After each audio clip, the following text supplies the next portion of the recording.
سنت رسول کے اندر ہے کہ خود امام علی مقام پر پیغمبر گریہ کر رہے ہیں، بطور خاص گریہ کیا ہے. اور کچھ ایسے ایسے موقع ہیں کہ جس کے بارے میں روایتیں موجود ہیں، الحمدللہ آپ تمام نے اس کے بارے میں سماعت بھی کیا ہوگا کہ ولادت کے موقع پر گریہ کیا، کبھی عید کے موقع پر گریہ کیا.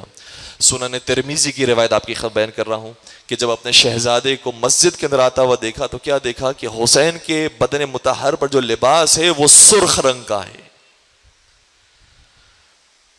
حسین کے بدن میں مبارک پر سرخ رنگ کے لباس کو دیکھ کر پیغمبر نے گریہ کیا.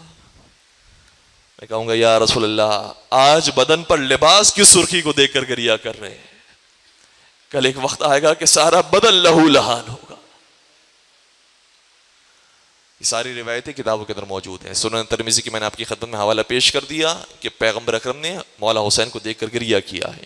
اور ایک روایت جو کچھ دن پہلے میری نظروں سے گزری، بڑی عجیب روایت ہے. 3 موقع پر، چھٹے سرکار شاہ فرماتے 3 موقع پر پیغمبر بار بار حسین پر رویا کرتے تھے.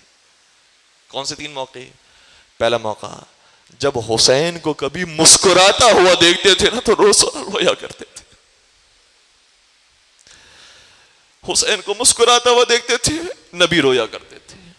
دوسرا موقع جب حسین کو کبھی رنجیدہ دیکھتے تھے، پریشان دیکھتے تھے، اس وقت بھی پیغمبر رویا کرتے تھے.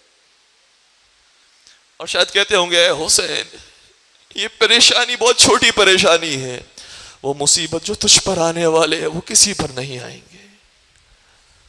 ان مصیبتوں کو یاد کر کے پیغمبر رویا کرتے تھے. اور تیسرا جملہ سنیں گے کب رویا کرتے تھے، بیدار رہیے گا، میری طرف دیکھیے گا، کہ اس وقت میرے مولا حسین کو دیکھ کر پیغمبر رویا کرتے تھے. حسین ابھی چھوٹے سے ہیں، 7 برس کے، 6 برس کے ہیں، پیغمبر نانا ہیں، حسین نواسے ہیں. جب اپنے نواز کو کس کیفیت کے اندر دیکھتے تھے؟ جب دیکھتے تھے کہ نواسا کوئی نیا لباس پہن کر آیا ہے،